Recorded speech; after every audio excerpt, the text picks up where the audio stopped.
आप देख रहे हैं खबरों नजर चैनल।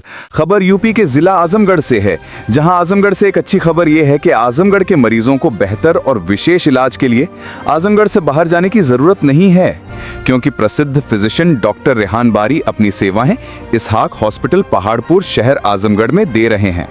डॉक्टर रेहान बारी MBBS MD इन मेडिसिन MSCP USA हैं। वे मौलाना आजाद मेडिकल कॉलेज दिल्ली में रेजिडेंट डॉक्टर रह चुके हैं और JP हॉस्पिटल नोएडा में मेडिकल ऑफिसर के तौर पर भी अपनी सेवाएं दे चुके हैं। अब वे हर सोमवार से शनिवार दोपहर 3 बजे से शाम 6 बजे तक इसहाक हॉस्पिटल पहाड़पुर शहर आजमगढ़ में मरीजों को देख रहे हैं।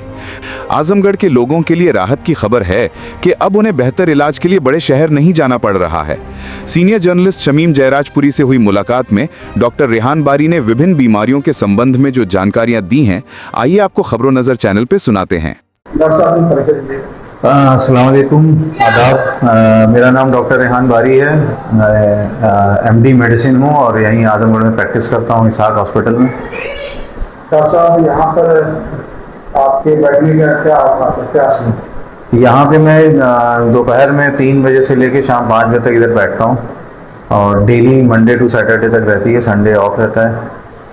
डॉक्टर साहब, हार्ट के बहुत पेशेंट पाए जा रहे हैं, खासतौर से नौजवानों की बीमारी जो बहुत तेजी से पाई जा रही है जी। इसकी वजह क्या और इसकी अलामत क्या? देखिए, हार्ट की बीमारी बहुत तमाम तरीके की बीमारियां हार्ट में होती हैं, लेकिन एक जो हार्ट अटैक जिसको मायोकार्डियल इन्फार्क्शन बोलते हैं, तो ये चीज़ अभी आजकल जैसे यंग लोगों में बहुत ज़्यादा पाई जा रही है। ख़ासतौर से 25 से लेके 35-40 साल की एज के अंदर ये रेशियो बहुत ज़्यादा बढ़ गया है।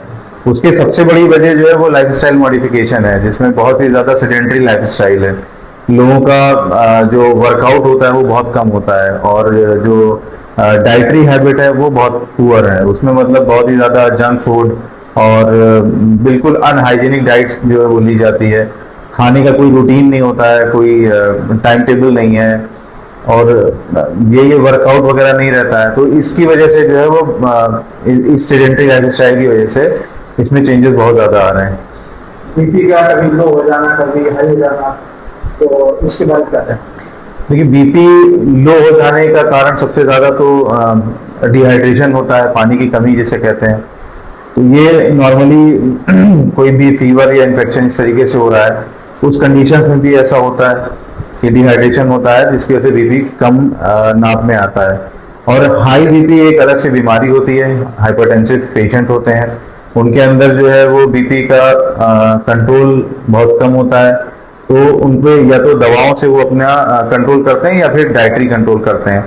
तो इसमें भी आपको एक लाइफस्टाइल चेंज अपना बढ़िया रखना है। लाइफस्टाइल उसमें नमक की मात्रा कम रखनी होती है और डेली आपको रूटीन एक वर्कआउट करना होता है, मॉर्निंग वॉक करें।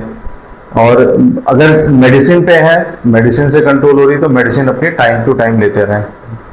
शुगर के जो मरीज हैं और शुगर की बीमारी का बताएं। देखिए, शुगर अपने में ही बहुत बड़ी बीमारी है और उसको एक पेशेंट जैसे जो डायबिटिक हैं, डायग्नोस्ड हो चुके हैं, तो उनके अंदर जो है वो ये है कि अपना शुगर टाइम पे चेक करते रहें और शुगर की जो दवाएं हैं वो अपनी टाइम पे लेते रहें। और शुगर को कंट्रोल करके रखना ही सबसे बड़ी जो चुनौती होती है शुगर के पेशेंट में, क्योंकि शुगर अगर कंट्रोल नहीं रहेगा तो शुगर अपने आप ही जो है बॉडी में धीरे धीरे बहुत सारी चीज़ें खराब करने लगता है। जैसे गुर्दा उसमें खराब होने लगता है, डायबिटिक नेफ्रोपैथी बोलते हैं उसको, या नसों की दिक्कतें होने लगती हैं, पैरों में जलन, झंझनाहट, इस तरीके की परेशानी होती है, जोड़ में दर्द होने लगता है, हार्ट की दिक्कत होती है, हार्ट में भी परेशानी होती है, नज़र कमज़ोर हो जाती है, धुंधला दिखने लगता है, उसको डायबिटिक रेटिनोपैथी कहते हैं। तो इस तरीके से बॉडी में तकरीबन बहुत सारी चीज़ें जो है वो धीरे धीरे खराब करने लगता है अगर शुगर को कंट्रोल नहीं किया गया। तो जो लोग शुगर के मरीज हैं वो लापरवाही कर रहे हैं, दवा नहीं खाने सकते। देखिए, सबसे बड़ी दिक्कत यहाँ पे यही होती है। जो अभी तक हमने पेशेंट देखे हैं तो उसमें बहुत से अच्छे पेशेंट्स होते हैं जो अपना टाइमली वर्क चेकअप कराते हैं और सारी दवाएं टाइम पे खाते हैं और उनकी बहुत बढ़िया शुगर कंट्रोल रहती है।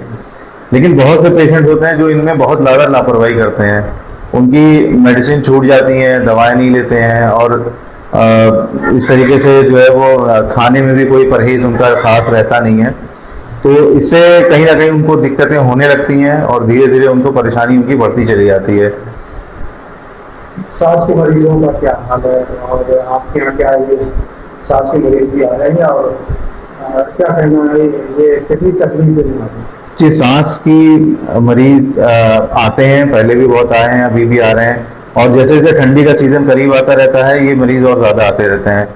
सांस के मरीजों में देखिए कई तरीके के आते हैं। एक तो कुछ पुराने होते हैं, जैसे सीओपीडी एक बीमारी होती है, क्रोनिक ऑब्स्ट्रक्टिव पल्मोनरी डिजीज। तो ये बहुत सारे स्मोकर्स होते हैं या फिर बहुत ज्यादा स्मोक का जिनको एक्सपोजर मिला हुआ है, चाहे वो सिगरेट से हो, चाहे फिर वो इंडस्ट्रियल एक्सपोजर हो, या फिर बहुत सारे पुराने टाइम में हमारे घर की औरतों में जो कुकिंग करते थे कच्चे चूल्हे पे, तो वो लोग उनके अंदर आज जो है वो डेवलप हो चुकी है सांस की बीमारी। और इसके अलावा सीओपीडी के अलावा बहुत सारे अस्थमा के पेशेंट्स हैं, वो भी आते हैं, तो वो है। प्लस उसके अलावा एलर्जिक पेशेंट्स बहुत सारे होते हैं, तो ये सब आते हैं। और ठंडक में इनको बहुत ज़्यादा अपना ख्याल रखना पड़ता है कि बिल्कुल ठंड से बचें, जैसे ठंड शुरू हो जाए मफलर वगैरह, टोपी, इन सब का इस्तेमाल करें। और जो भी इनकी दवाएं हैं जो इनहेलर्स पे हैं, चाहे वो पाउडर फॉर्म में हो चाहे वो इनहेलेशनल हो, उसको टाइम पे अपना लेते रहें जैसा डॉक्टर्स उनके एडवाइस करते हैं। हम देख रहे हैं कि एक बड़ी तादाद है नौजवानों की जो सिगरेट है और गुटखा है और बहुत सारे नशा करते हैं। जी, तो क्या कहना है नशा मुक्ति के लिए? देखिए, नशा तो एक बहुत बड़ी बीमारी है, ना कि खाली शारीरिक ही नहीं बल्कि सामाजिक बीमारी है बहुत बड़ी। तो इसको तो वैसे भी कंट्रोल करना चाहिए, और खाली डॉक्टर्स ही नहीं, जहाँ तक मुझे लगता है कि जितने भी सोशल वर्कर्स हैं उनको भी इसमें काफ़ी अपनी तरफ से पहल करनी चाहिए कि कोई ऐसा वक्त वक्त पे अपना अभियान चलाते रहे नशा मुक्ति के लिए। तो ये तो बहुत बड़ी एक सामाजिक बीमारी भी है, और इससे जो है वो इंसान का जिस्म वैसे भी धीरे धीरे ख़त्म ही होने लगता है। तो जो भी है, चाहे सिगरेट स्मोकिंग हो, चाहे अल्कोहल हो, चाहे कोई भी अलग तरीके से ड्रग अब्यूज हो, या गांजा, चरस, जिस टाइप के जो भी अब्यूजिव हैं, तो नॉर्मली जो सोशल वर्कर्स हैं उनको भी इस पे काम करना चाहिए। क्योंकि सिगरेट जैसे है वो खाली एक फेफड़ा ही नहीं खराब करती है, वो बॉडी में तमाम तरीके के कैंसर्स हैं जिनका एक कारण सिगरेट भी होता है। तो ऐसे अल्कोहल है, लीवर के बहुत सारे पेशेंट्स आते हैं जिनके अंदर ये लीवर डैमेज होता है, और वजह बहुत से लोगों में जो है वो अल्कोहल आता है। तो ये भी है, एक बीमारी है। डॉक्टर साहब, हम देखते हैं कि जो गैस्ट्रो के मरीज हैं और पेट में पानी भर जाना, जी, और इसकी कैसी बीमारी कैसे शुरू होती है और क्या अलामत इसकी? देखिए, पेट में पानी भरना सिर्फ लीवर की खराबी की वजह से नहीं होता है। बहुत सारे लोगों के अंदर ये एक मेंटालिटी होती है कि पेट में पानी भर गया तो लोग सोचते हैं लीवर खराब हो गया। ऐसा नहीं है। पेट में पानी भरने के बहुत सारे कारण हैं। उसमें पेट का टीबी भी हो सकता है, पैनकेटाइटिस भी हो सकता है, उसमें लीवर की बीमारी है ही है, लीवर अगर डैमेज होता है तो भी पानी बढ़ता ही है। उसके अलावा बहुत सारे कैंसर्स होते हैं पेट के जिसके अंदर ये चीज़ें पाई जा सकती हैं। और आमतौर से मोबाइल का रुझान बढ़ता जा रहा है, जितने कि घरों में नौजवान से लेके बच्चे और औरतें जो है ये मोबाइल का जो चलन आम है घरों में, इससे दिमाग पर कितना असर पड़ता है और दिमाग कितना कमजोर होता है। और देखते कि किसी बच्चे के हाथ में से आप मोबाइल छीन लेते उन्होंने लगता है, जी, ये कितना नुकसानदेह दिमाग में? देखिए, जो भी आधुनिक तकनीक जो भी आती हैं, जो भी हमारे एडवांसेस हैं, जो भी टेक्नोलॉजीज़ हैं, तो इनका जहाँ तक फ़ायदा है, ऑब्वियस सी बात है, फ़ायदा बहुत है इसका, लेकिन इसके कुछ ना कुछ ड्रॉबैक्स होते ही हैं।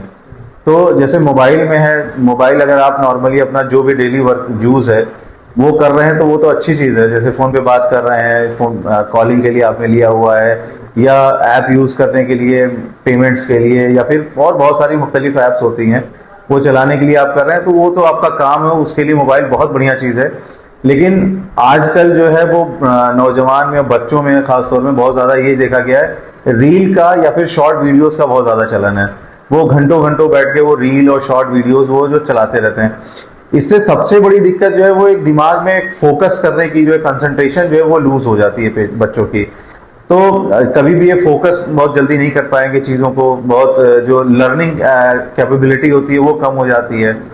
और कहीं भी फोकस नहीं रहेंगे। ये जब पढ़ाई करेंगे तो ध्यान इधर उधर भटकेगा, और ये एक बहुत बुरी एडिक्शन है इस टाइम का, आज की जनरेशन का बहुत बड़ा एडिक्शन है। क्या नसल भी इससे कमजोर होगी या उम्र बढ़ने के बाद या क्या? देखिए, जब आप एक जगह पे जैसे रील पे फोकस है और कोई भी जैसे वीडियो आप छोटा छोटा देख के फौरन भगा रहे हैं, तो इसमें आपकी कंसंट्रेशन बनेगी नहीं। तो इससे ऑब्वियस सी बात है, एक दिमाग का एक बहुत अच्छा जो डेवलपमेंट नहीं हो पाएगा। तो एक लर्निंग कैपेबिलिटी कम होगी, मेमोरी पावर कम होगी, मेमोरी वीक होगी। तो ये सब चीजें हो सकती हैं इसके अंदर। और गुर्दे किडनी के बहुत सारे मरीज हैं जी जी और डायलिसिस पे कितने मरीज चल रहे हैं। जी जी। तो किडनी के मरीजों के लिए क्या आपको मशवरा है, और गुर्दे की बीमारी न पैदा हो और किन दवाओं से बचना चाहिए, क्या कहना है इसको? देखिए, गुर्दों की जो बीमारी होती है उसके कई सारे कारण होते हैं। गुर्दे की बीमारी बहुत सारे रिकरेंट स्टोन्स होते हैं जो कि ऑब्स्ट्रक्ट कर जाते हैं, जिसकी वजह से पीछे बैक प्रेशर पड़ जाता है, उससे किडनी डैमेज होने लगती है, बार बार उसमें इन्फेक्शन होता है। रिकरेंट यूटीआई एक बहुत बड़ा कारण होता है, बार बार यूरिन का इन्फेक्शन होना। या फिर जो बहुत सारे पुराने पेशेंट्स हैं हाइपरटेंशन के हैं, बीपी बढ़ी रहती है, दवा नहीं खाते हैं, उनसे गुर्दे खराब होते हैं। शुगर के पेशेंट्स हैं, शुगर कंट्रोल नहीं रहती है, तो ये सब भी गुर्दों को खराब करता है। तो इसमें सबसे पहली चीज तो हमें होती है कि हमको पहले प्रिवेंशन लाइन पे आना है, कि हमको वो चीज होने नहीं देना है। कि गुर्दा अगर खराब हो रहा है, आपको पता है, पहले पेशेंट को हमें अवेयर करना है कि आपकी ये बीमारी है, अगर आप इसको कंट्रोल नहीं करेंगे तो आपके गुर्दे खराब हो सकते हैं। तो ये सबसे पहली चीज है जो पेशेंट को बताना है, और पेशेंट को कोई तरीके से इसको मतलब पेशेंट को तैयार रखना है कि आप इस चीज के लिए तैयार रहें कि आप अगर लापरवाही करेंगे, आप मेडिसिन नहीं लेंगे, या हाइपरटेंसिव हो, चाहे शुगर के पेशेंट हो, तो आपके गुर्दे खराब हो सकते हैं। तो उनको हमें कंट्रोल करके रखना है। डायबिटिक पेशेंट है, उनकी शुगर कंट्रोल करके रखनी है ताकि गुर्दे पे असर ना हो। हाइपरटेंसिव पेशेंट है, उनकी बीपी कंट्रोल करके रखनी है। या फिर अगर किसी के कोई ऑब्स्ट्रक्टिव पेशेंट्स हैं, ऑब्स्ट्रक्टिव यूरोपैथी एक पार्ट होती है जिसमें गुर्दे के नीचे के हिस्से में, जो गुर्दे की के बाद नली होती है पेशाब की, वो पेशाब की थैली होती है, इसमें कोई पथरी फंस जाए या फिर इसमें कोई नैरोइंग हो जाए, तो ऐसे पेशेंट्स में जो है वो एक ऑब्स्ट्रक्टिव बार बार उसमें यूरिन का इन्फेक्शन होता है, जिसकी वजह से गुर्दे खराब होने की चांसेस बढ़ जाती हैं। तो ऐसे पेशेंट का अपना सही टाइम पे सही इलाज कराना, उनका इन्फेक्शन कंट्रोल करना, उनको सही से हाइड्रेट करना, अगर ऑब्स्ट्रक्टिव है तो उस स्टोन्स हैं तो उसका सही टाइम पे ऑपरेशन कराना, जो भी उसकी ज़रूरी चीज़ें हैं वो कराएं ताकि गुर्दा बच सके और डायलिसिस की नौबत ना आए। डिप्रेशन के मरीज को भी देखते हैं आप? जी, डिप्रेशन के पेशेंट्स आते हैं, बहुत सारे आते हैं। जी जी। ये बीमारी कैसे पैदा होती है? सब डिप्रेशन में इंसान कब जाता है, इसकी शुरुआत कहाँ से होती है? देखिए, डिप्रेशन की शुरुआत ये डिपेंड करता है कि मतलब कोई ये नहीं कह सकता कि हमको इस एज से, ये बचपन से भी शुरुआत हो सकती है। इन बच्चे का ग्रोथ कैसे हो रहा है, उसका डेवलपमेंट कैसे हुआ है। बहुत सारे बच्चों में चाइल्ड अब्यूज होता है, वो भी एक आगे चल के डिप्रेशन का शिकार हो सकते हैं। बच्चों के साथ ज्यादतियां हो जाती हैं, या फिर बच्चे जो है वो मतलब स्कूल में बहुत सारे टॉर्चर्स होते हैं, कहीं भी कोई टॉर्चर हुआ उनके साथ, तो वो दिमाग में ये सब चीज़ें धीरे धीरे, जो डेवलपमेंटल फेज होता है बच्चे का, उस फेज में अगर बच्चे को कोई तरीके का टॉर्चर या फिर कुछ भी इस तरीके से एब्यूजिव, या फिर उसको बुली किया गया, उसको बहुत चढ़ाया गया, छेड़ा गया, तो वो सब चीज़ें भी उसके दिमाग में बस के और आगे चल के डिप्रेशन का बन सकती हैं। इसके अलावा डिप्रेशन के बहुत सारे कारण होते हैं, जैसे कोई पुरानी बीमारी से ग्रसित है, या किसी का अपना कोई बहुत ज़्यादा फाइनेंशियल, सोशल ये लॉस हो रहा हो, तो ये सारे कारण होते हैं।